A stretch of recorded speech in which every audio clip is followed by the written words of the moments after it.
Hi guys, this is Preeti. Welcome to my channel reasoning shop. Guys, आज हम आए हैं अपने नेक्स्ट प्रैक्टिस सेट के साथ जो कि एस्टेट स्पेशल है। तो गाइस, जो भी एस्टेट 2022 का एग्ज़ाम देने जा रहे हैं, आज का जो प्रैक्टिस सेट है, आज का जो पेपर है, उनके लिए बहुत ज़्यादा इंपॉर्टेंट होने जा रहा है। जैसा कि मैंने आपसे कहा था कि एक हफ्ते में जो पहले 3 दिन होते हैं, सोम, मंगल और बुधवार को जो है, जो भी प्रैक्टिस सेट होगा वो आपको मिलेगा achievers academy Nisha Sharma YouTube channel पे, और उसके बाद थर्सडे, फ्राइडे, सैटरडे और संडे मिलेगा आपको मेरे चैनल रीजनिंग शॉप पर। ठीक है, तो आइए इसी के साथ, जैसे कि मैंने कल थर्सडे वीरवार को मैथ्स का प्रैक्टिस सेट डाला था, आज मैं आपके लिए लेकर आई हूँ guys reasoning special practice set जो कि एस्टेट 2022 पीजीटी, टीजीटी, पीआरटी सभी के लिए। गाइज, वीडियो अच्छी लगे तो लाइक कर देना, चैनल को सब्सक्राइब कर देना, क्योंकि सब्सक्राइब करने से आखिर होता क्या है। सब्सक्राइब करने से जब भी मैं मेरे चैनल पे वीडियो अपलोड करूंगी तो आपको मैसेज मिल जाएगा ऑटोमेटिक। आपको यूट्यूब के सर्च बार में जाके मेरे चैनल सर्च नहीं करना पड़ेगा। ओके, जैसा कि आज मैं रीजनिंग का प्रैक्टिस सेट करा रही हूँ, तो हो सकता है पॉसिबल कि कल मैं मैथ्स का प्रैक्टिस टेस्ट कराऊँ। ठीक है, चलिए, तो इसी के साथ ही ज़्यादा बात ना करते हुए आज का अपना प्रैक्टिस सेट को स्टार्ट कर लेते हैं। देखिए, एक पंक्ति में ए दाईं ओर से 11वें स्थान पर है, लेकिन बाएं ओर से 14वें स्थान पर है। तो बताना है कि उस पंक्ति में कुल कितने व्यक्ति हैं। अब मुझे ये बताओ, एक पंक्ति में ए दाईं ओर से, जो मेरा दायां है वही मेरा दायां ले लेती हूँ, जो मेरा बायां है वही मेरा बायां ले लेती हूँ। जैसा कि गाइस, ये मेरा दायां है, ये देखो, ये मेरा दायां है, ये मैंने मेरा दायां ले लिया। ओके, मतलब दाईं ओर से, मान लो मैं ए हूँ, मेरा नाम ए है। ठीक है, मैंने दाईं ओर से लिया, तो दाईं ओर से मैं कौन से स्थान पर दिख रही हूँ? 11वें स्थान पे। लेकिन अगर मैं अपने आप को बाईं ओर से देखती हूँ, अगर मैं अपने आप को बाईं ओर से देखती हूँ, तो मतलब मैं सेम यहीं इस साइड से देखती हूँ तो 14वें स्थान पर। मतलब इधर से मैं अगर अपने आप को देखती हूँ तो 11वें स्थान पर दिखती हूँ, और इधर से देखती हूँ तो 14वें स्थान पर। अब बताना क्या कि उस पंक्ति में कुल कितने व्यक्ति हैं। अब गाइज ये बताओ, 14% यहाँ से गिन लिए, 11% यहाँ से गिन लिए, इसका मतलब कितने हो गए? 25। लेकिन अब मेन बात तो यही है ना यहाँ पर, कि आप ये देखो कि गाइज, जो ये पर्सन है, जैसे मान लो मैं ए पर्सन हूँ, तो एक पर्सन को डबल काउंटेड कर लिया है। एक बार इधर से काउंट किया, एक बार इधर से, मतलब 2 बार काउंट कर लिया है। इसी वजह से हमें इसमें से एक घटाना पड़ेगा। तो अगर इस पंक्ति में अगर हमें ये पता करना है कि कुल कितने व्यक्ति हैं, तो ऑफकोर्स सी बात है, इसका आंसर क्या होगा? 24, 24। ठीक है, क्योंकि इस चैप्टर में बहुत सारे स्टूडेंट्स को प्रॉब्लम होती है एक कम एक ज़्यादा की, और हमेशा एग्जामिनर क्या करता है, एक कम और एक ज़्यादा में ही जो है प्रॉब्लम करता है। मतलब जैसे 24 आंसर है तो आपको 24 देगा ऑप्शन में, 25 भी देगा और 23 भी देगा। तो सारी बातों को भी सुन लिया करो, समझ लिया करो, खाली क्वेश्चन मत किया करो। ओके, तो समझ में आ गई? एक पर्सन को 2 बार काउंट कर लिया, इसी वजह से एक लेस किया, और आंसर कितना आ गया? 24। ठीक है, आई होप आपको ये क्वेश्चन अच्छे से समझ में आया होगा। अगला क्वेश्चन है गाइज, एनालॉगी का सदृश्यता समानता चैप्टर से। जैसे एम और आर जो है वो 31 है, देन एच और के कितना होगा? अब गाइज, मैंने आपको ऑलरेडी बताया हुआ है कि जब भी अल्फाबेट से नंबर बनता है तो ऑफ कोर्स ही बात है, उनकी प्लेस वैल्यू को रिप्रेजेंट करता है। जैसा कि हमें गाइज ये पता है कि जो एम है वो आपका नंबर 13 पर होता है, जो आर है वो नंबर 18 पर होता है। ठीक है, अच्छा, अब आप ये देखो कि 13 और 18 को अगर मैं जमा करती हूँ तो इसका मतलब कितना आता है? बताओ, 1 31 आता है। अगर अगर यहाँ पर 5 लिखा होता, ऑफ कोर्स ही बात है 18 में से 13 गुना किया होता, या कोई हाईएस्ट नंबर होता, तो हो सकता था कि इन दोनों को मल्टीप्लाई किया हो। लेकिन गाइज यहाँ पर क्या है, 31 है, इसका मतलब दोनों को ऐड किया। इसी तरीके से आप इसको भी ऐड कर दो, भाई 8 है और ये 11 है। ठीक है, मतलब एच जो है 8 नंबर पे होता है, के 11 नंबर पे होता है। अगर हम 8 और 11 को ऐड करें तो मेरे पास कितना आएगा? बताओ, 19 आएगा। देन ऑफ कोर्स ही बात है, मैं इसका आंसर जो है फर्स्ट ऑप्शन देकर सेटिस्फाई हूँ। ठीक है, आई होप सभी को समझ में आ रहा होगा। भाई कुछ भी समझ में ना आए, कमेंट सेक्शन में कमेंट कर देना, मैं आपके क्वेश्चन का रिप्लाई करने के लिए कोशिश करूंगी। पर यह है कि आप सबके बहुत सारे कमेंट्स आते हैं भाई, ठीक है, तो पढ़ने में थोड़ा सा टाइम जाता है, थोड़ा सा रिप्लाई में लेट हो जाता है, तो बिल्कुल ऐसा मत सोचना कि मैं रिप्लाई नहीं दूंगी। ओके, मैं अपनी तरफ से कोशिश करूंगी रिप्लाई की। ओके, चलिए, इसी के साथ है नेक्स्ट क्वेश्चन। नेक्स्ट क्वेश्चन है गाइस, प्रश्न के स्थान पर क्या आएगा? जैसा कि आपको समझ में आ ही रहा है, ये ओड वन आउट का क्वेश्चन है, असंगत छांटिए। ठीक है, इसमें से आपको संगत छांटना है। संगत छांटना क्या होता है? जिसमें जो 4 ऑप्शन दिए हैं तो 3 एक समान होते हैं, एक सबसे डिफरेंट होता है, तो गाइस वो आपको सर्च करना है। जैसा कि आपको पता है यहाँ 575 है, 728, मुझे जितने भी लिखे हैं ना, इन सबको देखकर लग रहा है कि ये किसी जो है स्क्वायर, मतलब वर्ग के नज़दीक है। वर्ग के बारे में आपको पता है ना, जैसे एक नंबर को 2 बार गुना कर देना, इसका मतलब जैसे 2 का वर्ग पूछा है तो कितना होगा? 4। 2 को 2 बार गुना किया। आपसे पूछा कि 3 का वर्ग बताओ, मतलब 3 को 2 बार गुना किया, इसका मतलब कितना आएगा? 9। ठीक है, उसी तरीके से अगर मैं कहूँ तो ये देखो ध्यान से, 576 होता है। 576 किसका वर्ग है? बताओ, 24 का वर्ग है। ठीक है, मतलब ये 24 के वर्ग में से एक लेस है। उसी तरीके से 27 का स्क्वायर कितना होता है? बताओ, 729 होता है। मतलब 27 के स्क्वायर में से एक लेस है। उसी तरीके से 841 मतलब 29 का स्क्वायर होता है, उसमें से एक लेस है। 29 का स्क्वायर कितना होता है 841, उसमें से एक घटा दिया 840, ठीक है। उसी तरीके से जो 673 है वो किसी के भी नियर नहीं है। अगर आप ये देखो ना, हाँ नियर तो है, 26 का जो स्क्वायर होता है वो 676 होता है। तो ये 676 में से जो है ना 3 घटा के, मतलब बाकी सभी जो है वो 1 लेस हो रहे हैं, एक लेस हो रहा है, लेकिन जो डी ऑप्शन है ना वो 3 लेस हो रहा है। ऑफ कोर्स ही बात है, तीनों एक समान हो गए, तीनों में से एक लेस हो रहा है, और ये सबसे हो गया different. That's my final answer, ठीक है। आई होप सबको अच्छे से समझ में आया होगा। ओके, चलिए इसी के साथ चलते हैं नेक्स्ट क्वेश्चन पे। जो मिसिंग नंबर का क्वेश्चन होता है बहुत ज़्यादा इंपॉर्टेंट होता है, इस पर फोकस कीजिए। फिर से वही बात, सबकी प्लेस वैल्यू लिख लोगे तो ज़्यादा बढ़िया लगेगा। अगर आप ध्यान से देखो तो आप सबको पता चल रहा होगा, these are opposite letters. Opposite letters मतलब जैसे H 8 पे है, S 19 पे है। अपोजिट लेटर, विपरीत जो लेटर होते हैं वो होते हैं जिन भी दो लेटर का टोटल मतलब योग जो होता है वो 27 होता है। They are opposite to each other. उसी तरीके से G 7 नंबर पे, T 20 नंबर पे, F जो है 6 नंबर पे, U 21 नंबर पे, मतलब सबका टोटल 7 बन रहा है, ठीक है। अब आप यहाँ पर ये देखो, ये तो आप समझ गए कि अपोजिट है, लेकिन हम नीचे करना क्या, देखो नीचे भी तो कितने सारे अपोजिट दिए हैं, DW है, AZ है, CX है, सारे अपोजिट दिए हैं। इसका मतलब यहाँ पर क्या आएगा, तो ये सोचने वाली बात है। अब आप ध्यान से देखो, ये नंबर 8 पे है, ये नंबर 7 है, ये नंबर 6, मतलब घटते क्रम में जा रहा है। 8 जा रहा है, 7 जा रहा है, 6 जा रहा है, इसका मतलब ये 5 जाएगा क्योंकि ये 3 है। इसका मतलब यहाँ 4 वाला आएगा, और 4 नंबर पे गाइस कौन सा लेटर आता है बताओ, D। और D का अपोजिट लिख लो, कौन होता है बताओ, W। इसका मतलब मेरे यहाँ पर आंसर क्या आएगा, ऑप्शन नंबर फर्स्ट। समझ गए। कुछ भी समझ में ना आए ना गाइज, तो आप वीडियो को फिर से पीछे जाके देखिए, क्योंकि वीडियो तो गाइज रिकॉर्डेड ही है। फिर से पीछे जाके देखिए, वही लाइन सुनिए जो आप मिस कर चुके हैं। ओके, चलिए नेक्स्ट क्वेश्चन की तरफ चलते हैं। गाइज मेरा नेक्स्ट क्वेश्चन है, देखिए एक लीप के वर्ष में कितने विषम दिन होते हैं। अब ध्यान से सुनिएगा जो भी मैं बोल रही हूँ, लीप के वर्ष में कितने विषम दिन होते हैं।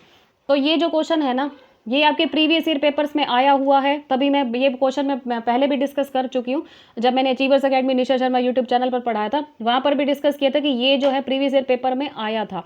सबसे पहले अब गाइज आप ये देखो कि एक लीप के वर्ष में दिन कितने होते हैं। अगर मैं दिन की बात करूँ तो टोटल 366 दिन होते हैं, 366। अब आपको विषम दिन निकालने, आप सबको पता है कि विषम दिन को वैसे क्या कहा जाता है, एक्स्ट्रा डेज। मतलब जो एक्स्ट्रा डेज बच जाते हैं, मतलब 7 से डिवाइड करना होता है। 7 से ही डिवाइड क्यों करना होता है, क्योंकि एक हफ्ते में जो है 1 वीक में आपके 7 डेज होते हैं, मतलब ये 366 डेज है। इसको अगर आप 7 से जो है भाग करोगे, देन ऑफ कोर्स ही बात है आप यहाँ पर जो भी आपका रिमाइंडर शेषफल होगा ना, वही आपका विषम दिन होगा। मैंने ऑलरेडी आपको बताया है।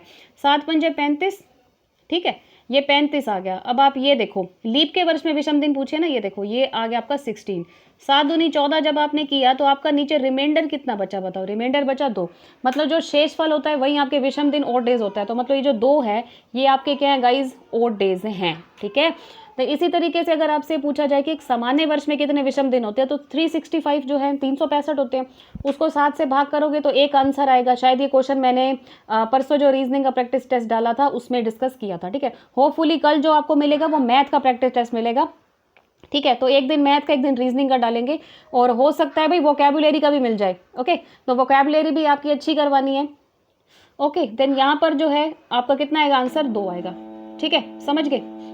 उसी तरीके से नेक्स्ट क्वेश्चन है गाइज, यदि 1 जनवरी 2018 को सोमवार है तो 10 जनवरी 2018 को कौन सा वार होगा, ठीक है। अब देखो ये क्वेश्चन ऑलरेडी मैंने जो है, इसको ध्यान से समझो। 1 जनवरी 2018, 1 जनवरी 2018 गाइज ये बिल्कुल रियल वाली डेट दे रही हूँ, क्योंकि मुझे सच में पता है कि 1 जनवरी 2018 को आपका सच में मंडे ही था, ठीक है। यहाँ मैंने गाइज लिखा मंडे। अब आपसे पूछा क्या है, आपसे पूछा है 10 जनवरी 2018 को कौन सा वार था। अब देखो सबसे पहले गाइज ये देखो कि आपके जो मंथ्स दिए हैं, दोनों महीने दिए, इन दोनों को कैंसिल कर दोगे। उसके बाद ये देखो जो ईयर है, ये भी मतलब जो दोनों कॉमन केस दिख रहे हैं ना उनको कैंसिल कर दो। अच्छा कैंसिल कर दिया। अब आपने क्या करना है, 1 में से 10 घटाओगे। जब आप 1 में से 10 घटाओगे, ऑफ कोर्स ही बात है माइनस में आंसर जाएगा। 1 में से 10 घटाना तो लेस में ही जाता है ना, इसका मतलब यहाँ पर आपका क्या आएगा, -9। अब ये अगर यहाँ पर जो भी नंबर निकला इसके ओड डेज निकाल लो। अगर ये नंबर, ध्यान से सुनो मेरी बात, अगर ये नंबर 7 है या 7 से बड़ा है तो उसको 7 से भाग करके छोटा करना है। मतलब इस ये जो 9 नंबर है, ये माइनस का 9, ये 7 से बड़ा है ना, जब मैं इसको 7 से भाग कर दूंगी तो यहाँ पर शेषफल कितना आएगा बताओ, नीचे -2 निकाल के देख लेना, साथ में कॉपी पेन उठाकर बैठो अपना, ठीक है। अब माइनस का 2 आ गया। मैंने ऑलरेडी कहा है कि यहाँ पर आपका जो भी निकले, चाहे माइनस वाली स्टेट में जो है नंबर निकले या प्लस वाला, आपको तो ऊपर वाले में से घटाना है। ऐसा नहीं सोचना कि आगे जा रहे हैं तो घटाएंगे, पीछे जा रहे हैं तो ऐड करेंगे, ऐसा कुछ नहीं सोचना। इसका मतलब ये जो मंडे दिया है ना, इसमें से -2 को घटा दो, मतलब मंडे के आगे ऑलरेडी एक माइनस है, और इसमें से जब आप -2 को घटाओगे तो माइनस माइनस प्लस हो जाएगा। इसका मतलब Monday, Tuesday, Wednesday, then Monday में 2 दिन जोड़ दोगे, ऑफ कोर्स ही बात है आपका आंसर कितना आ जाएगा, आपका आंसर आ जाएगा बुधवार। होपफुली यहाँ पर जो है थोड़ी सी गड़बड़ हुई है, क्योंकि यहाँ पर जो है ना ऑप्शन, हाँ ऑप्शन की थोड़ी सी मिस प्रिंटिंग है। आप यहाँ पर एक ऑप्शन में नन ऑफ दीज लिख सकते हैं, ठीक है, क्योंकि यहाँ पर हमारा जो आंसर है वो होपफुली बुधवार निकल कर आ रहा है, जो कि ऑप्शंस में जो है वो नहीं है। कोई दिक्कत नहीं है भाई, आप सब जो है कैलेंडर से बिल्कुल मैच कर सकते हैं आंसर, ठीक है। ये मिस प्रिंट हो सकता है, नन ऑफ दीज ऑप्शन अगर आप दोगे या बुधवार, दोनों में से कुछ भी आ सकता है। ओके, चलिए नेक्स्ट क्वेश्चन की तरफ बढ़ते हैं। जो नेक्स्ट क्वेश्चन है गाइस वो है आपका अल्फाबेटिकल सीरीज का। अल्फाबेटिकल सीरीज के लिए आपको जितने भी लेटर्स है ना, उनकी प्लेस वैल्यू पता होनी जरूरी है। जैसा कि ये देखो, ये हमारी एबीसीडी में सबसे पहला लेटर आता है, ये सबसे आखिरी, ये सबसे पहला, ये सबसे आखिरी। अगर आप ये समझ पा रहे होंगे कि यहाँ पर हो क्या रहा है, अपोजिट लेटर भी चल रहे हैं, और देखा जाए होपफुली कुछ ऐसा भी हो रहा है, जैसे ये 1 है तो फर्स्ट लेटर का कनेक्शन फर्स्ट के साथ करो, 1 2 3। अच्छा, यहाँ पर जो आएगा वो उससे नेक्स्ट आएगा, इसका मतलब मैं इसके साथ इसका कनेक्शन करूंगी। जैसा कि आपको पता है जो Z होता है 26 नंबर पे होता है, Y 25 पे होता है, इसका मतलब यहाँ पर 24 नंबर वाला आएगा। और 24 नंबर पे गाइज आपका क्या आता है, X। मतलब आप अपोजिट लेटर के केस से देखो, जैसे ये जोड़े बन रहे हैं AZBY के, तो CX का जोड़ा बनेगा। अदरवाइज एक करके एक देखो तो भी उस हिसाब से भी आपका X आएगा। ओके, चलिए तो ये क्वेश्चन भी क्लियर है। उसके बाद नेक्स्ट क्वेश्चन है, यदि ई जो है नंबर 5 पे है, होटल का कोड क्या होगा। अब ध्यान से सुनना, हमारे पास जो ऑप्शन दिए हैं, देखो ई नंबर 5 पे है। सबसे पहली बात मैंने आपको ऑलवेज कहा है, जो भी अल्फाबेट्स दिए होते हैं उनसे नंबर का क्या लेना देना होता है भाई। नंबर तो तभी आता है ना जब उनकी प्लेस वैल्यू लिखी जाती है। जैसा कि ये मैं आपको लिख कर देती हूँ होटल, ठीक है। होटल में देखो कितने वर्ड्स आए हैं, सॉरी लेटर्स आए हैं, 1 2 3 4 5, ठीक है। एच जो होता है नंबर 8 पे होता है, ओ नंबर 15 पे, टी नंबर 20 पे होता है, ई नंबर 5 पे, एल नंबर 12 पे, ठीक है। अब इसी तरीके से जब आप इसको ऐड करोगे ना तो आपके सामने कितना आएगा बताओ। आउटपुट, इनपुट आपने डाल दिया, आउटपुट कितना आया बताओ, 60 आया। अब गाइज ये देखो आपके पास ऑप्शन में क्या दिए, 12 15 20 और 18। इन्होंने किया क्या, आप ध्यान से सुनो, जो भी यहाँ पर टोटल निकला है ना, जितने नंबर ऑफ लेटर्स हैं उनसे डिवाइड कर दिया। बताओ होटल में कितने लेटर हैं बताओ, 5 है ना, इसका मतलब 60 के बटे में 5 कर दिया। जब हम 5 करेंगे, 5 के 5, 5 दूनी 10, इसका मतलब कितना आ जाएगा 12। अब आपको कहेगी कि मैडम आपने ये जो ई है ये ऊपर वाला लिया क्या 5, नहीं ऊपर वाला नहीं लिया। ध्यान से सुनो, अब ये जो 5 है यहाँ पर कितने लेटर हैं, एक ही लेटर है, देन 5/1 करोगे तो 5 आ जाएगा। उसी तरीके से होटल का जो टोटल निकला था वो 60 निकला था। तो यहाँ पर गाइज कितने लेटर है बताओ, 5, मतलब एक लेटर तो एक से किया डिवाइड, 5 है तो 5 लेटर से किया, ठीक है। देन ऑफ कोर्स ही बात है हमारा आंसर कितना आएगा बताओ, 12 आएगा, ठीक है। क्लियर है।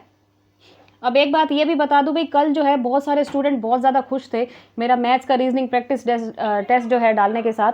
मतलब मुझे जो है मैक्सिमम जो अब तक है 1400-1500 बच्चों ने मतलब मुझे ये कहा है कि मैडम आपका जो प्रैक्टिस टेस्ट है वो बहुत ज़्यादा अच्छा लगा है, जो मैथ्स भी आप अच्छे से पढ़ाते हो, तो आप मतलब इसको मतलब एकदम से क्लियर करवा दो। देन होपफुली जो मैं कल की जो क्लास लाऊंगी वो मैथ्स की प्रैक्टिस टेस्ट की होगी, ठीक है। क्योंकि आप बच्चे बहुत ज़्यादा सेटिस्फाई हो, पीजीटी टीजीटी पीआरटी सभी लेवल के ही कह रहे थे कि मैम जो है मैथ्स का प्रैक्टिस टेस्ट डालो, ठीक है। तो कल आपको होपफुली मिल जाएगा। और वैसे सही बताऊँ तो लाइव क्लास के बारे में भी सोचेंगे मेरे चैनल रीजनिंग शॉप से, otherwise live class achievers academy पे तो आपको मिलती है मेरी तरफ से। ओके, अब देखिए यहाँ पर क्या हो रहा है। यहाँ पर अगर आप ध्यान से देखो ना, आप सब ने अपनी स्कूल टाइम में एक वोवल वाली लाइन पढ़ी होगी, A-E-I-O-U, ये लाइन सभी ने पढ़ी है। यहाँ पर देखो जब आप इसको देखोगे ना ध्यान से, आपको पता चलेगा ये वही लाइन एग्जैक्ट लिखी है देखो, लेकिन इसका रिवर्स ऑर्डर हो गया, उल्टा क्रम। देखो U आ गया, O आ गया, I-E, इसका मतलब यहाँ पर क्या आएगा A। अब आप तो देख के बिल्कुल ही हैरान हो गए कि मैम यहाँ पर जो है भाई मैं U का 21 करूँ या 15 करूँ, 9 करूँ तो 5 करूँ, तो इसको घटाने के हिसाब से ये तो नहीं आएगा। लेकिन कई बार है ना थोड़ा सा लॉजिकल भी चलना पड़ता है। अब लॉजिकल अगर आप चलोगे ना देन आपको ये पता चलेगा कि ये जो वोवल की जो लाइन होती है वो A-E-I-O-U होती है। देन यहाँ पर देखो रिवर्स ऑर्डर में जा रहा है, U-O-I-E, इसका मतलब यहाँ पर सबसे लास्ट में क्वेश्चन मार्क के प्लेस पे क्या आएगा बताओ, A आएगा। ऑफकोर्स ही बात है, ये मेरा फाइनल आंसर है, ठीक है। तो ये था गाइज आपका एस्टेट रीजनिंग प्रैक्टिस टेस्ट। भाई बच्चे बिल्कुल भी निराश मत होना कि आज जो है रीजनिंग का प्रैक्टिस टेस्ट डाला। भाई रीजनिंग तो मुझे आपको पढ़ानी है क्योंकि ये मेरी प्रायोरिटी है, लेकिन मैथ्स भी भाई साथ में करवाऊंगी, तो होपफुली है कि कल मैथ्स का प्रैक्टिस टेस्ट रहेगा, ठीक है। तो आई होप जो है आपको आज का प्रैक्टिस टेस्ट बहुत अच्छे से समझ में आया होगा। कुछ भी समझ में ना आए, मान लो कोई डाउट है, तो आप जो है ना वीडियो के कमेंट सेक्शन में कमेंट कर सकते हो। मैं कोशिश करूंगी आपको जल्दी से जल्दी रिप्लाई करने की। बस प्रॉब्लम ये है कि आप सबके इतने सारे कमेंट्स आते हैं कि मुझे जो रिप्लाई देने में थोड़ा सा लेट हो जाता है, ओके, क्योंकि मुझे रिप्लाई भाई देखने पड़ते हैं, बहुत मतलब टाइम लग जाता है, ठीक है, आप समझ सकते हो। ओके गाइज, वीडियो अच्छी लगे तो लाइक कर देना, चैनल को सब्सक्राइब कर देना, क्योंकि सब्सक्राइब करने का गाइज ये फ़ायदा होता है, जब भी मैं अपने चैनल पे वीडियो को अपलोड करूंगी तो सबसे पहले आपको मैसेज मिल जाएगा, वो रेड वाला जो साइन होता है ना वो मिल जाएगा आपको। यूट्यूब के सर्च बार में जाकर मेरी वीडियो को सर्च नहीं करना पड़ेगा।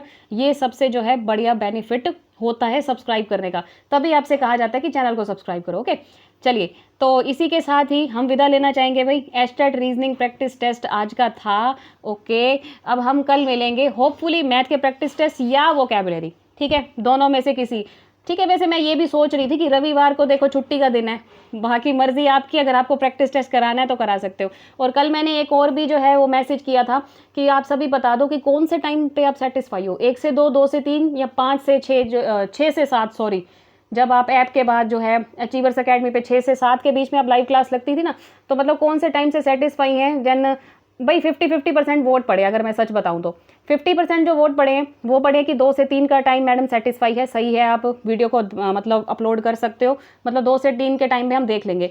और कुछ बच्चे कह रहे थे कि नहीं 5 से 6 के बीच में देखेंगे। 50-50% वोट है भाई, मुझे तो समझ में नहीं आ रहा, ठीक है। आज मैं आपसे आशा करती हूँ कि एक बार फिर से गाइज सभी कमेंट करें कि 5 से 6 का टाइम, मेरे चैनल की बात कर रही हूँ, अचीवर्स अकेडमी की बात नहीं कर रही, ठीक है, कि मेरे चैनल पे आपको 2 से 3 के बीच में आपको ये प्रैक्टिस टेस्ट चाहिए, आपको वीडियो चाहिए, ये 5 से 6 के बीच, उसके हिसाब से अब आज जो भाई जिसको भी ज़्यादा वोटिंग बढ़ेगी ना कमेंट सेक्शन में, उसके हिसाब से मैं फिक्स कर दूंगी, आगे से फिर उस हिसाब से मैं डन कर दूंगी, ठीक है। चलिए, तो गाइज विदा लेना चाहेंगे, कल मिलते हैं अपने नेक्स्ट प्रैक्टिस टेस्ट के साथ। आज के लिए बस इतना ही। Thank you so much guys, bye bye, have a nice day.